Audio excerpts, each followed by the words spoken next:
मुझे जीने दो कुछ इस तरह मैं बागी ना बनूं।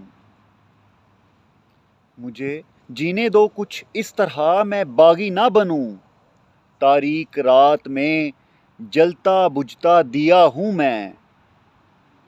समझते हो मेरा गुस्सा, मैं घर की जंग का गाजी हूं। समझते हो मेरा गुस्सा, मैं घर की जंग का गाजी हूं। लड़ूंगा अपनी बका की खातिर, लड़ूंगा अपनी बका की खातिर। जब तक बागी गुलाम हूं मैं। और मेरे देश में यरगमाल हैं अब आइन दस्तूर कानून सब।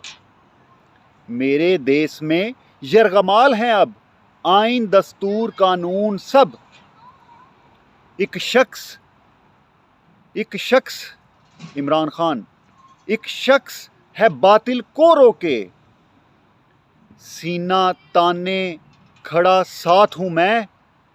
और आज वतन से रुखसत ली है, दिल में लिए मलाल हजार।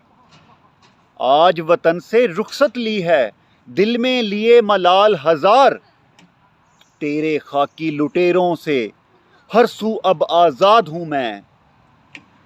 और वहशत की इस मंडी में, वहशत की इस मंडी में कौन किस फतवे में मर जाए। वहशत की इस मंडी में कौन किस फतवे में मर जाए। किस आका की अमान मैं पाऊं, सबके लिए तो घास हूं मैं। और आखिरी दम तक, आखिरी दम तक लड़ेगा अहमद। आखिरी दम तक लड़ेगा अहमद। दलालों से, रखवालों से, आने वाली नस्लों की उठती हुई आवाज हूं मैं। मेरा आपसे बात करने का मकसद जो है वो हमारे मुल्क की मौजूदा सूरत हाल और उसमें जो बंदर बांट चल रही है और उसके ऊपर कोई भी हकीकत को तस्लीम करने के लिए तैयार नहीं है। और हमारे मुल्क की सबसे बड़ी हकीकत हमारी फ़ौज है। ये वही फ़ौज है जो पिछले 75 साल में हमें यरगमाल बना के बैठी हुई है। और इनकी क्रेडिबिलिटी ये है कि आज तक ये कोई भी जंग नहीं जीत सके, ना ही बॉर्डर्स पे और ना ही कोई कोल्ड वॉर।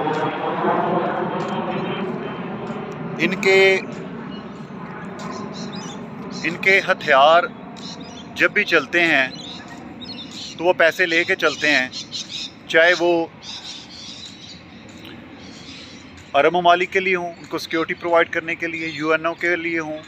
लेकिन कभी भी इनके पाकिस्तान के लिए हथियार नहीं चलते, क्योंकि पाकिस्तान के लिए हथियार पहले ही बेचे होते हैं। और पाकिस्तान के अंदर जो हथियार आते हैं वो जिस कंट्री से आते हैं वो उसी कंट्री की मर्ज़ी से ही चलते हैं, उनके कहने पे चलते हैं, उनके कहने पे ही वो हथियार बोलते हैं।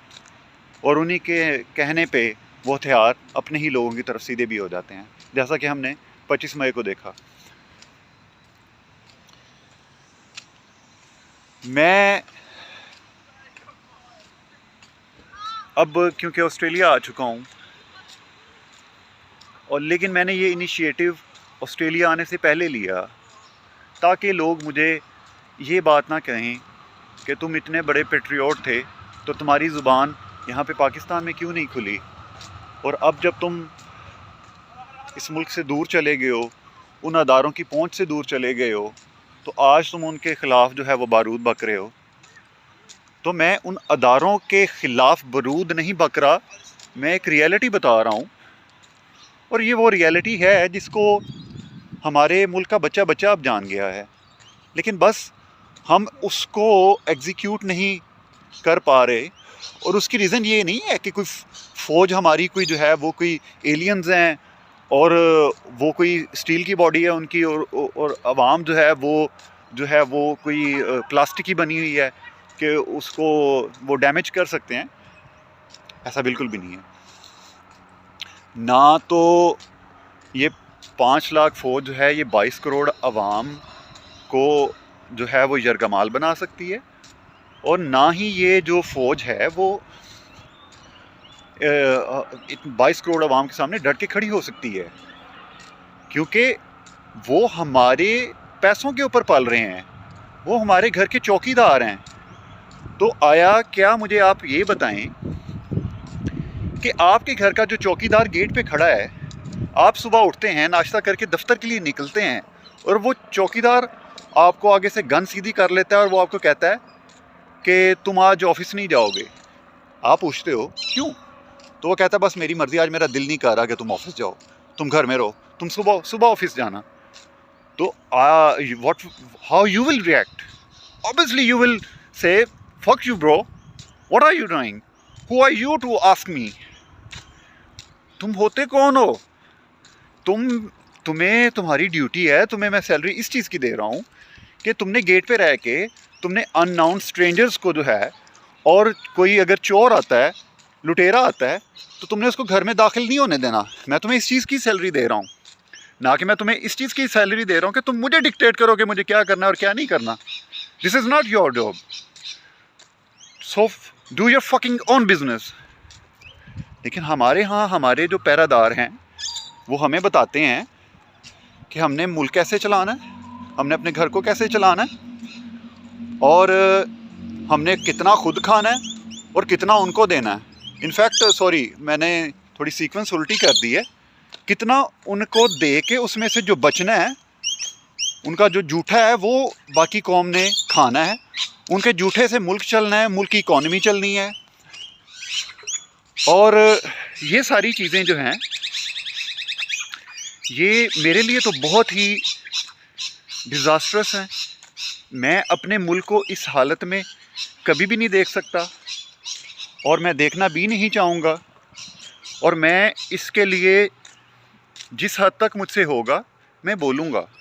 हाँ, मैं ये ज़रूर कहूँगा कि हम लोग अक्सर ये क्वेश्चन करते हैं, हम लोग असल में जो भी बंदा पेट्रियोटिज़म के लिए बोलता है ना, तो जैसे इमरान रियाज बोले तो, और उसको उसकी बहुत भारी कीमत भी अदा करना पड़ी और करनी पड़ रही है अभी तक स्टिल, तो हमें ये लगता है कि अगर कोई बंदा पेट्रियोट है तो उसका फिर हर चीज़ जो है ना, वो हर स्टेप उसका पेट्रियोटिक होना चाहिए।